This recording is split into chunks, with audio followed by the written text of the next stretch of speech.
कन्हैया का सत्राजित की पुत्री थी जिसका नाम सत्यभामा था।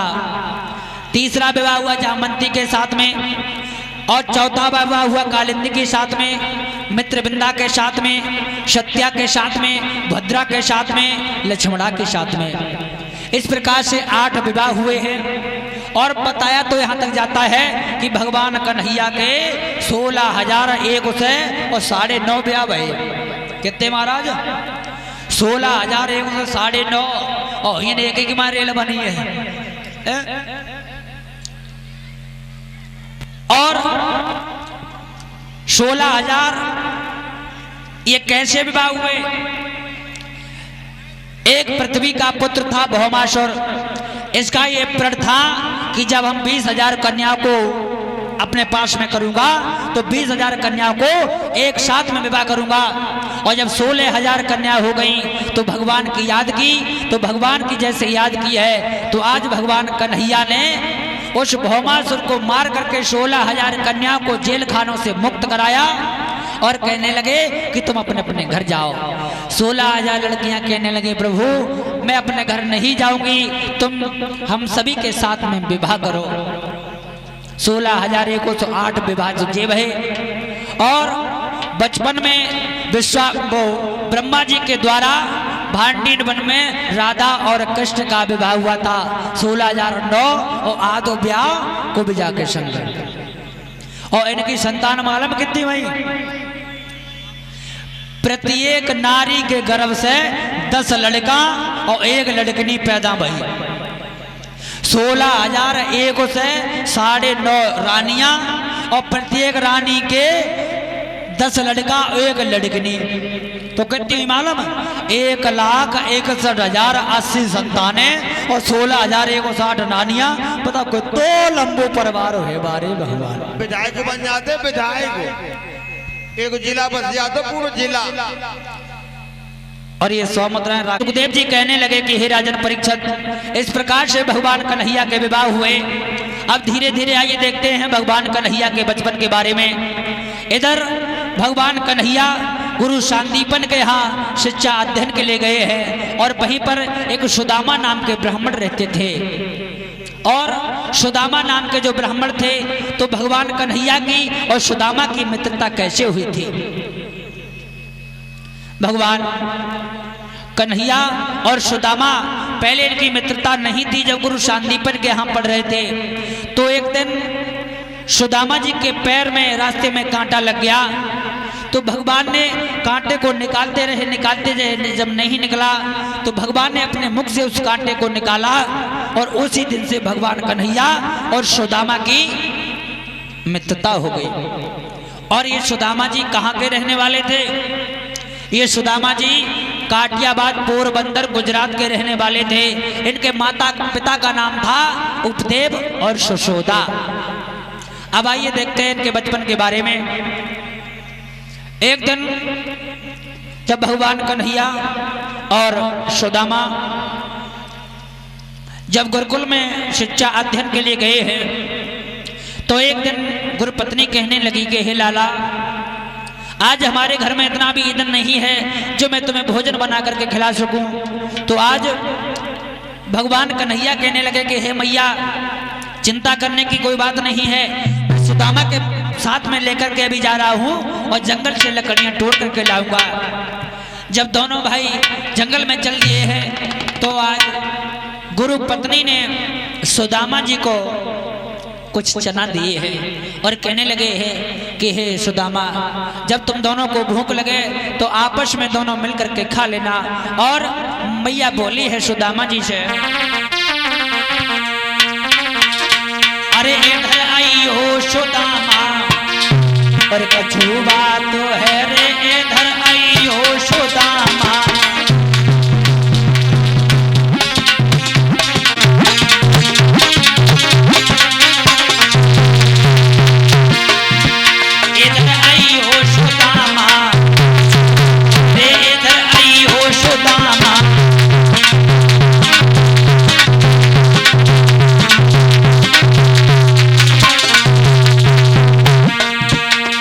थोड़े से चना पुतलिया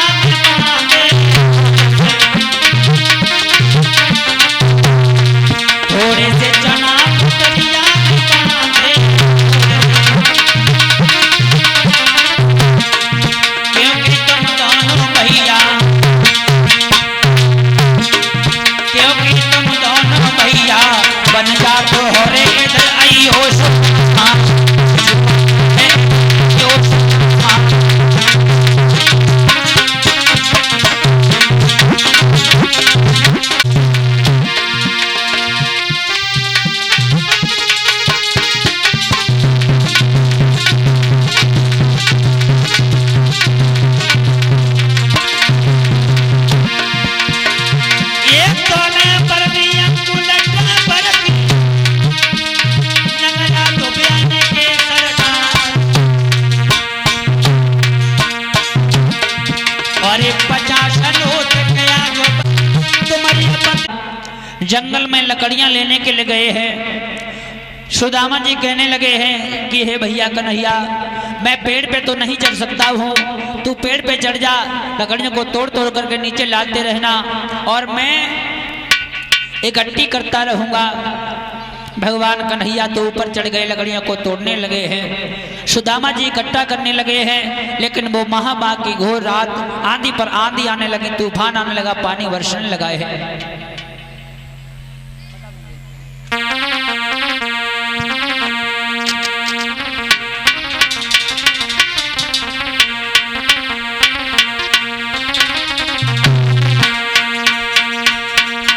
कि वो मास की घोर रात और पानी पर पानी आता है।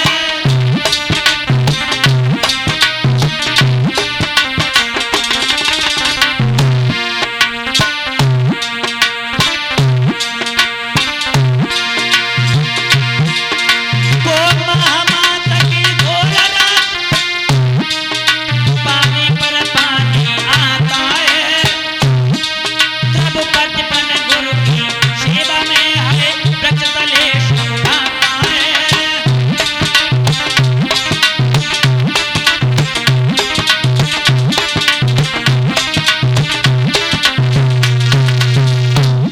पानी बरसने लगा है और जब पानी बरसने लगा है तो आज सुदामा जी को भूख लगने लगी है। तो आज सुदामा जी के पास बड़बड़ मत काटो भैया, थोड़ी शांति बनाए रखो। अरे साथ के कोई नहीं जाएगा।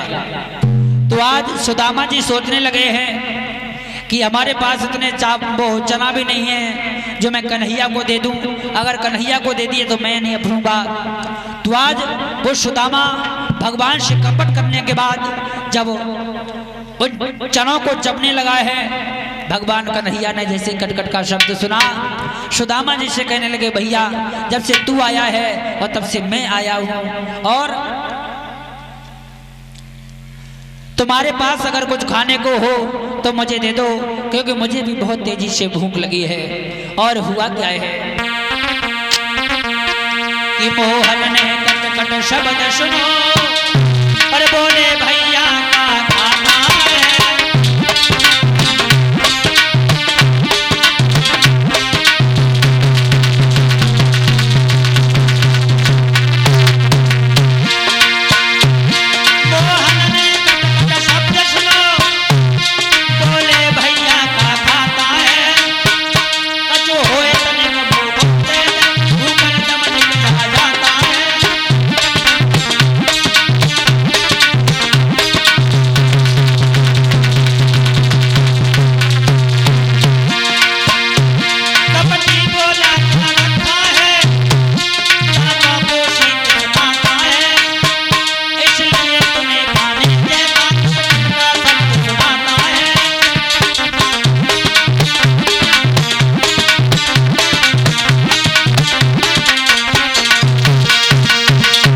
सुदामा जी कहने लगे भैया अरे हमारे पास में कुछ नहीं है, ठंड की वजह से मेरी दांती बज रही है। भगवान श्याम कहने लगे बारे सुदामा है, तन की जाने मन की जाने, जाने चित्त की चोरी, और ऐसे प्रभु से कहा चुपी जाकर जीवन हाथ में डोरी है।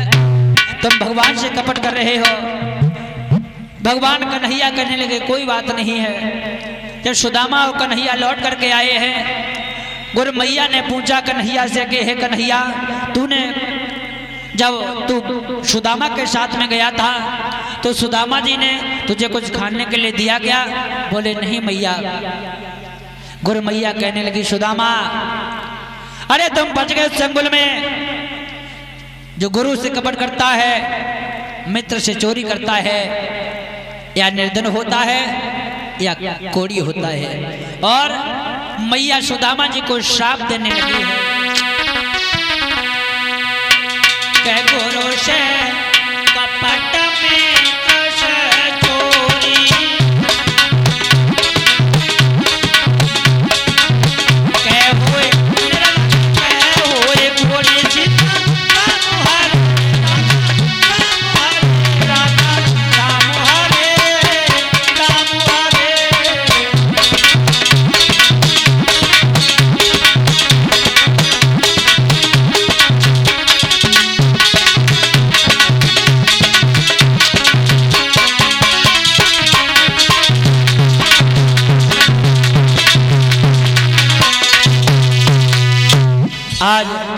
जब गुरुपत्नी ने सुदामा जी को श्राद्ध दिया है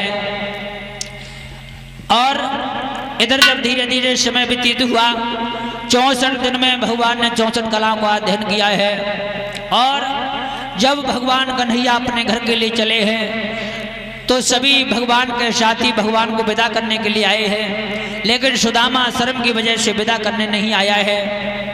भगवान ने सुदामा को बुलाया और कहा है कि हे भैया सुदामा, अगर तेरे ऊपर कभी कभी गरीबी आ जाए तो तू मेरे पास चले आना। इतना कहने के बाद आज भगवान अपने घर के लिए चले गए हैं। इधर सुदामा अपने घर पे आए हैं, इनका विवाह हुआ।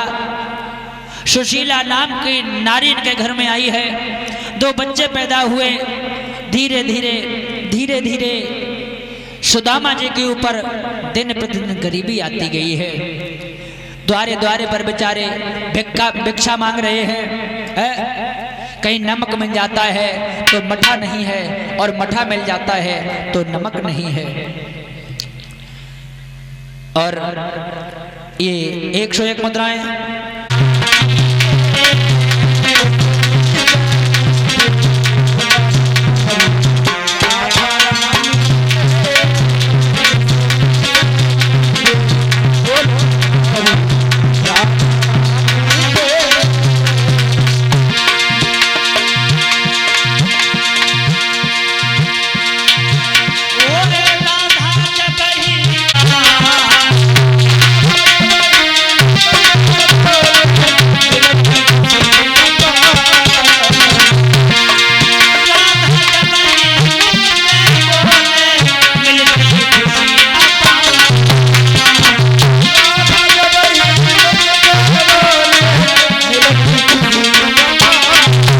पर कभी मठा मिल गया तो नमक नहीं है, नमक मिल गया तो मठा नहीं है, कि दिन भर बेचारे द्वार द्वार और दाता दाता चिल्लाते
आज सुदामा जी के ऊपर दिन प्रतिदिन गरीबी आती गई है। और एक पति महाराज, इंसान की पहचान कब होती है? इंसान की पहचान जब ही होती है जब इंसान के ऊपर गरीबी होती है, कि कौन हितकारी है, कौन व्यवहारी है, कौन घर परिवारी है, कौन हमारी नारी है, कौन सारी है। इंसान के ऊपर जब विपत्ति आती है तभी पहचान होती है कि इसका कौन है। आज सुदामा के जो ऊपर इतनी बड़ी गरीबी आ गई है, जो कभी उन्हें पेट भर के भोजन नहीं मिलता है।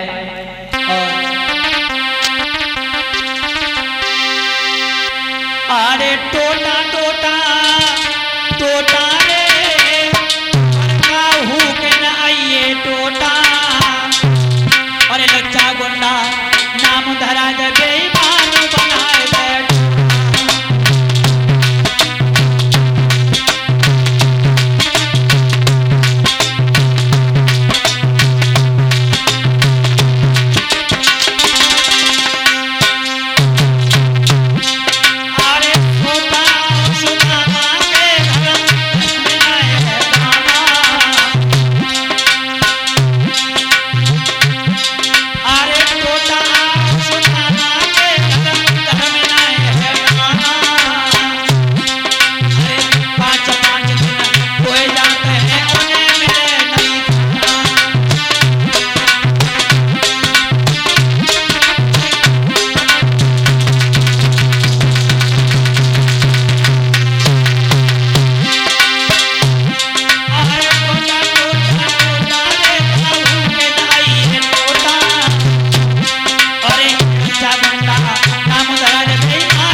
एक दिन की बात थी, सुदामा जी चारपाई पर लेटे हुए थे, उनकी पत्नी पैरों को दबा रही थी। तो आज सुदामा जी की पत्नी की आंखों से आंसू निकले, गालों पर लकीर बनाते हुए पैरों पर जाकर के गिरे हैं। सुदामा जी उठ करके खड़े हो गए, कहने लगे कि हे प्राण प्रिय, तुम रो रही हो?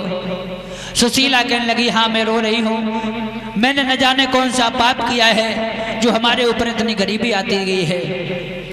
आज सुदामा जी कहने लगे हैं कि हे सुशीला, दोस्त तुम्हारा नहीं है, दोस्त तो हमारा है।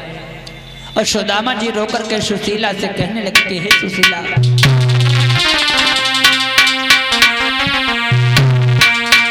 अरे गुरुकुल में हम पढ़े, अरे गुरुकुल में हम पढ़े, और जाम में रोते पाती है, गुरुकुल में हम पढ़े।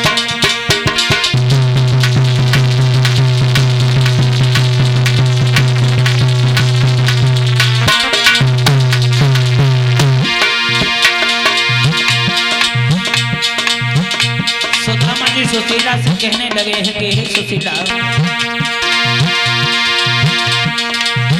एक दिन गए मैंने लक्ष्मी गुरु मैया ने चला,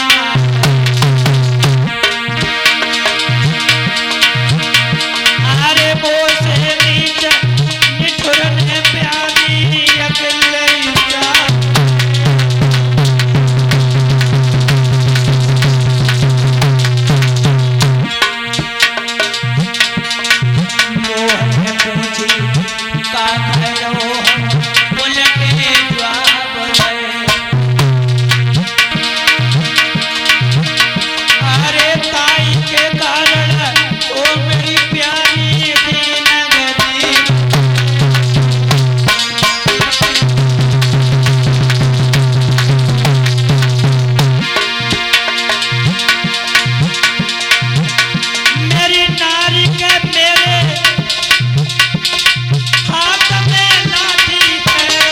दोस्तों हमारा है जो मैंने अपने भैया के साथ में कपट किया है और अपने मित्र से मिलने के लिए जा रहे हैं। वो सखी कहने लगे, बहन हमारे पास में चावल थे तो वो भी मैंने फटक करके बच्चों को रहन करके खिला दिए हैं, उनकी टूटी हुई किन्नी पड़ी है, अगर तुम ले जा सकती हो तो ले जाओ।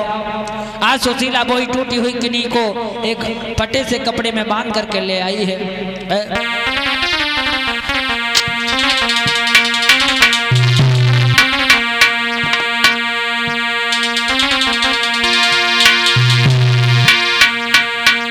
अरे मांगन को सुशीला चल दीनी और द्वारे पे पहुंची जाई, और एक सखी ने आज सुशीला पार गई भक्त।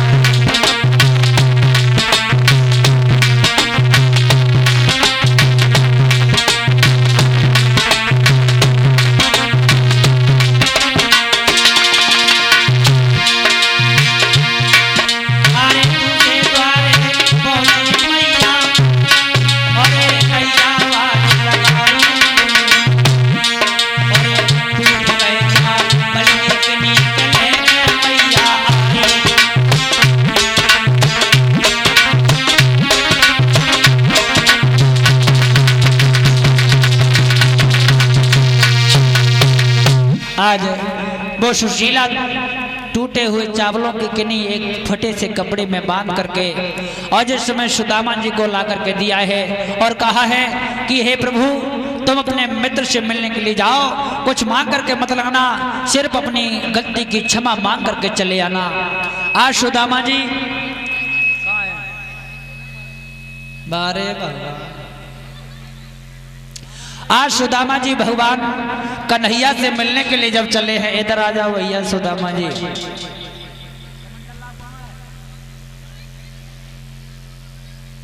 जाओ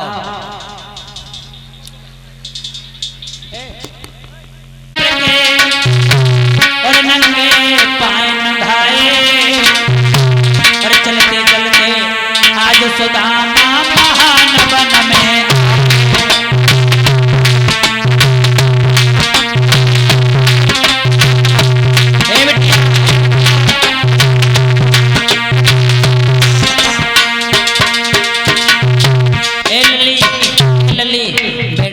थोड़ी देर बाद नाच लियो, ठीक है? बैठ जाओ।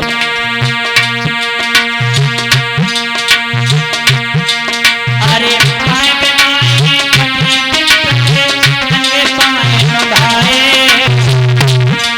अरे चलते चलते आज सुदामा महान बना। अरे पेड़ तले से बैठ सुदामा घूम गए को लगाए। अरे और वो द्वार को छोड़ कन्हैया मेरे द्वारे आए।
अरे माता बहनों बैठ जाओ, सभी लोगों के पास में आएंगे भी, ठीक है? हाँ बैठ जाओ, सभी लोगों के पास में जाना, ठीक है? हाँ। आज सुदामा जी जब भगवान कन्हैया से मिलने के लिए चले हैं, एक जंगल में जाकर के जब बैठ गए हैं, नहीं चला गया, भगवान कन्हैया की याद करके रोने लगे, कहने लगे भैया मेरे ऊपर वृद्धावस्था आ गई है, मुझे अपने पास बुला लो। अरे बोला ले अपने पास मेरे छोटो भैया, बोला ले अपने छोटो भैया।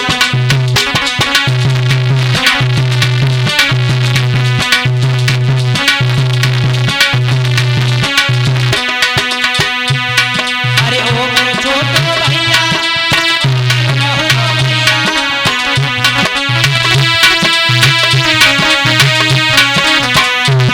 बोला है अपने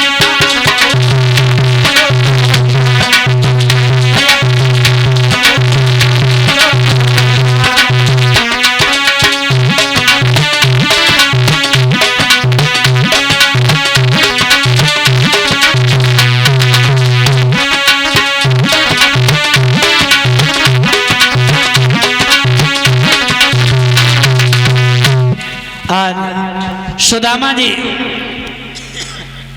जब उस जंगल में एक वृक्ष के नीचे सो गए हैं, भगवान ने सोचा है कि हमारा मित्र आ रहा था, रास्ते में सो गया, विश्वकर्मा को भेजा है और विश्वकर्मा को भेज करके आज द्वारका की पुरी के किनारे लिटा लिया है।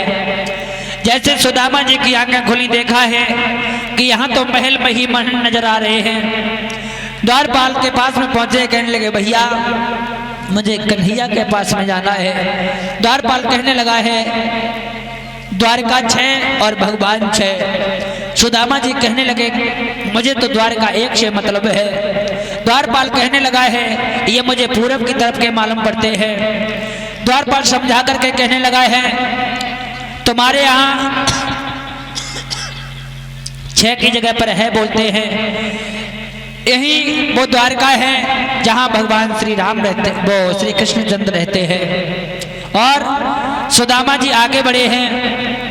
जब सुदामा जी को भगवान कन्हैया ने देखा है तो आज सुदामा जी सिंहासन पे ले जाकर के भगवान कन्हैया ने बिठाया है और भगवान कन्हैया कहने लगे कि हे सुदामा, अरे तेरी दशा हो गई लेकिन तू हमारे पास में क्यों नहीं आया है?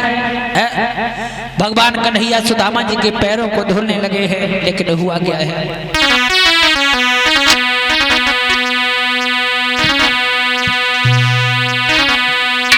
अरे देख सुदामा की दीन दशा और करो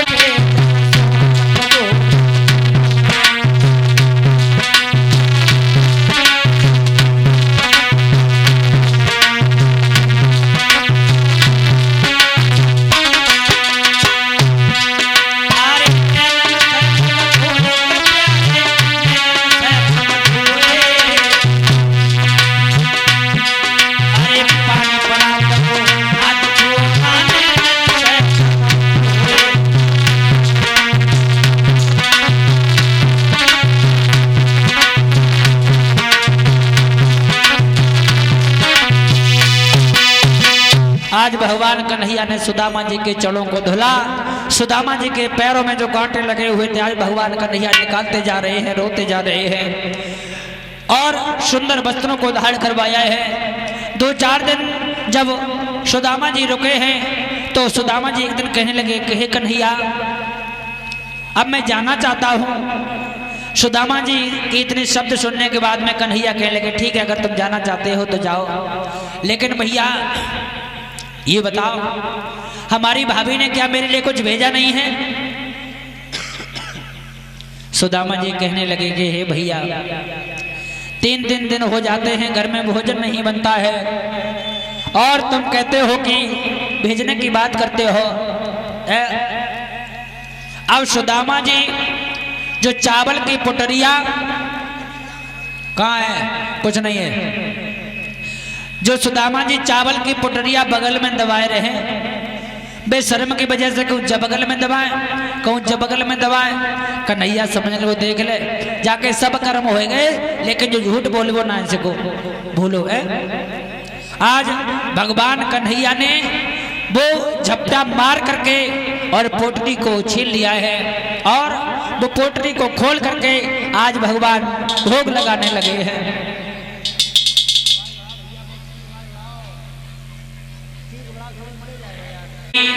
कृष्ण जी के नेत्र मिलने सुदामा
बोलिए कन्हैया लाल की।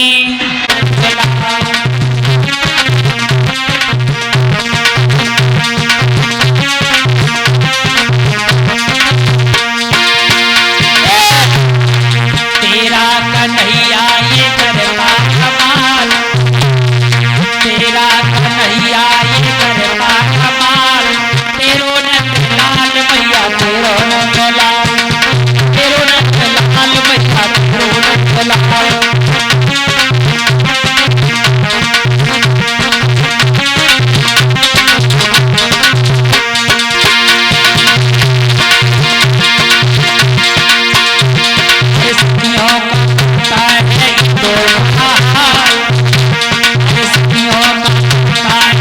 तो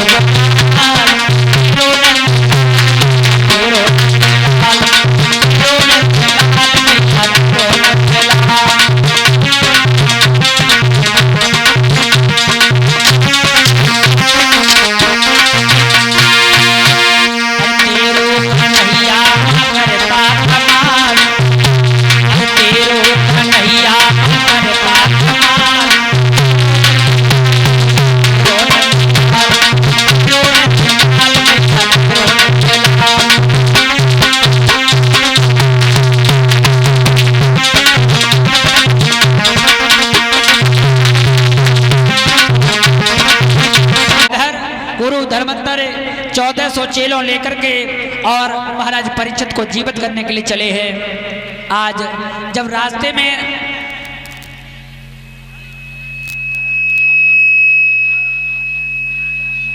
बहुत बड़बड़ी काटती हो चक गुरु धर्मंतर से कहने लगा है कि हे गुरुदेव, और ये 51 मुद्रा है हमारे नरेंद्र भैया जी की तरफ से आ रही हैं। माता बहनों बैठ जाओ, बैठ जाओ, 2 मिनट की और बात है। वो तक्षक कहने लगा कि हे गुरुदेव कहाँ जा रहे हो?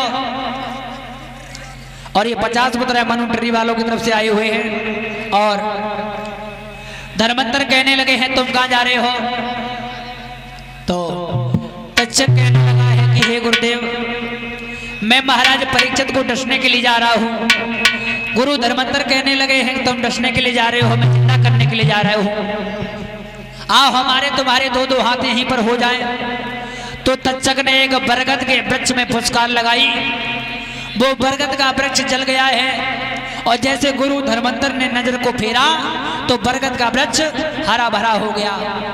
तक्षक सोचने लगा अगर ये पहुंच गए तो परीक्षित को जिंदा कर लेंगे और श्रृंगी ऋषि का श्राप झूठ हो जाएगा।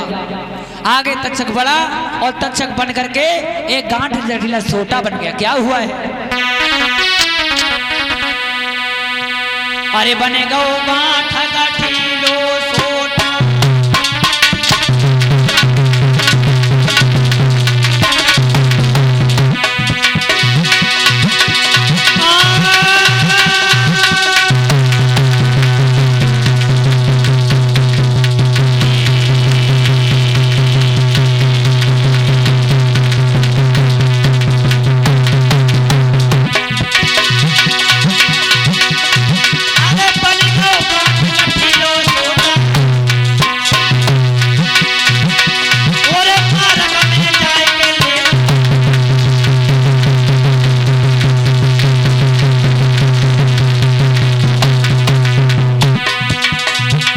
तक्षक आगे बढ़ा और आगे बढ़कर के गांठ गठीला सोटा बन गया।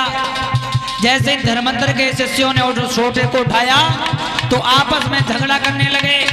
धर्मंतर ने वो सोटा लिया और अपने बखोरे पर डाल लिया है और जैसे बखोरा पे वो सोटा डालो तो तक्षक को मौका मिल गया और तक्षक ने गुरु जी को बखोरा में पीठ में खा लो। क्या हुआ?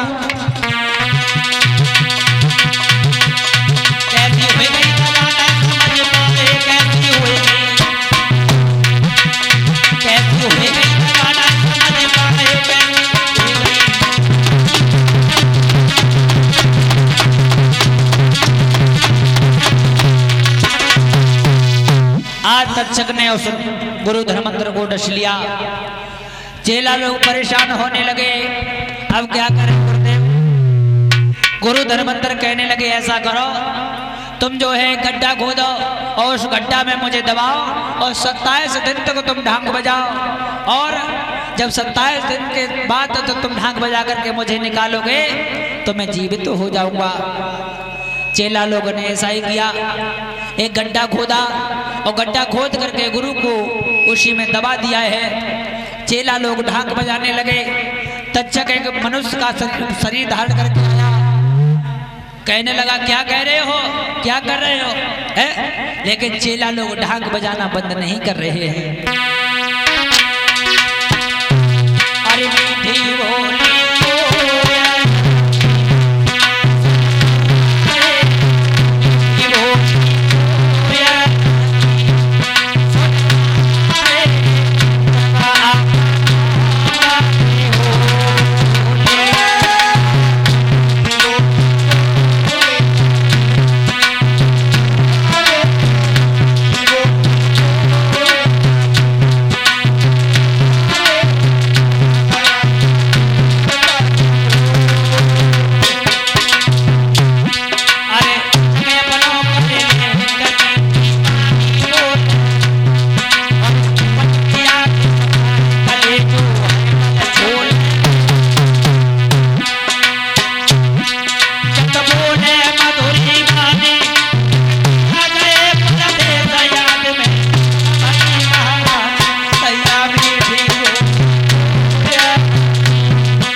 ढाक बजा रहे हैं। तक्षक कहने लगा है तुम काय के मर जा रहे हो है, जे मरे गए हो तो इन्हें उखाड़ के देखो। और जैसे ही चेला लोगों ने गुरु धर्मंतर को उखाड़ो तो गुरु धर्मंतर उसी गड्ढा में लहरा रहे हैं। धर्मंतर कहने लगे बेटा अब नहीं बचेंगे हम। चेला लोग कहने लगे हैं गुरुदेव अब क्या करें? बोले ऐसो करो, मैं अकेला धर्मंतरी हूँ, मैं बचूंगा तो नहीं, लेकिन तुम जो है हमारे मांस को नन्ना नन्ना काट करके हड्डियों में रंधान करके खा जाओ। मैं अकेला धर्मंतरी हूँ, तुम 1400 धर्मंतर हो जाओगे। क्या हुआ? अरे हो 1400 धर्मंतर।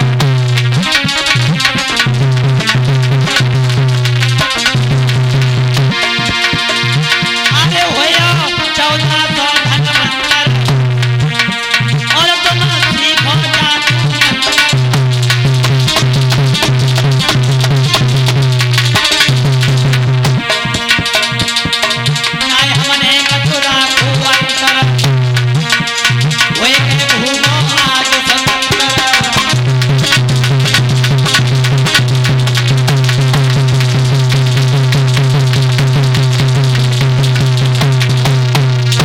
आज मेरे भैया गुरु धर्मंतर कहने लगे हैं तुम 1400 हमारे मांस के काट करके रहन करके खा जाओ, मैं अकेला धर्मंतर हूँ, तुम 1400 धर्मंतर हो जाओगे। चेलाओं ने ऐसा ही किया, गुरु जी के मांस को काटा और हड्डियों में रखने के लिए रख दिया है। तक्षक फिर आ गया है, कहने लगे क्या कर रहे हो? बोले गुरु जी के मांस को रांध रहे हैं। बोले पागल हो, हत्या लगेगी, इस मांस को फेंक दो। उन 1400 चेलों में एक कानून है, वो कान लगो देखो हमने मेहनत करी, हमने गुरु जी को काटो रांधो, हम तो खाए, चाहे हमें हत्या लगे और चाहे कछू लगे। तो काने ने एक सीख बोरी और सीख बोरी के जैसी चाकी, तो उतनी विद्या हमारे भारत देश में है। और वो हड्डियां ले जा करके गंगा जी में फिकवा दी है। और जब वो हड्डियां गंगा जी में फिकवा दी तो आज वो हड्डियां बहती हुई और बंगाल में जाकर के पहुंची हैं। और जब बंगाल में जाकर के पहुंची तो एक बंगाल की धोबिन अपने धोबी से नाराज होकर के मरने के लिए जब आई है, तो आज जैसे उस मनुष्य के शरीर को उस धोबी ने देखा तो हुआ क्या है? अरे हड्डियां पड़ गई हाथ और खुशी होगा ताहियो हुलकायो और आमे सब लो पहचान रे धोबिन ने थोड़ा।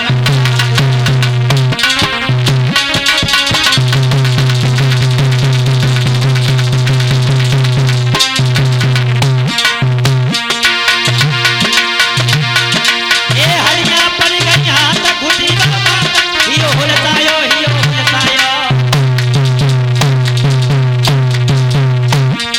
अब धोबिन आमे सब लो पहचान रे धोबिन ने फोरन खायो। आमे सब लो पहचान रे धोबिन ने फोरन खायो।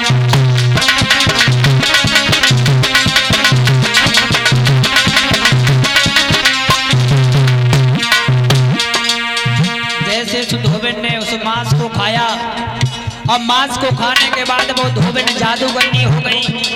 और जब वो जादूगरनी हो गई तो बंगाल की हर एक नारी को वो जादू सिखाने लगी है। और जादू सीखने वाली कैसी नारियां हैं? कछुआरी है रे कछुआरी है, जादू रहे तक फूल जाते जाते और पहुंचा काल मही पतिका। वो तक्षक द्वारा देहांत हुआ पापे संपात।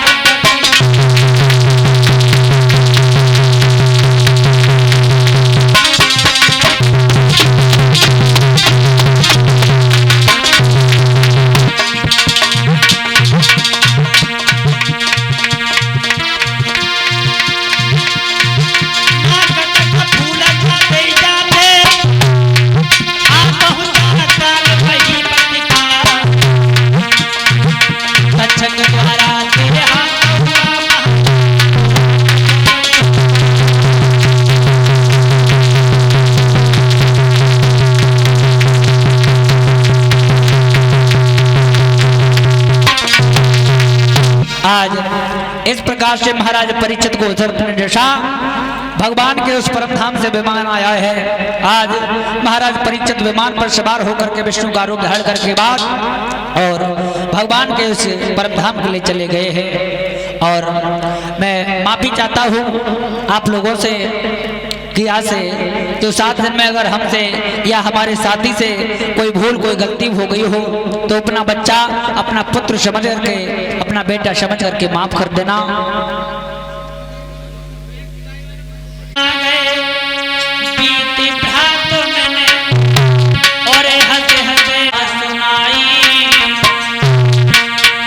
और चले जाए तो मत कहियो मेरो लाल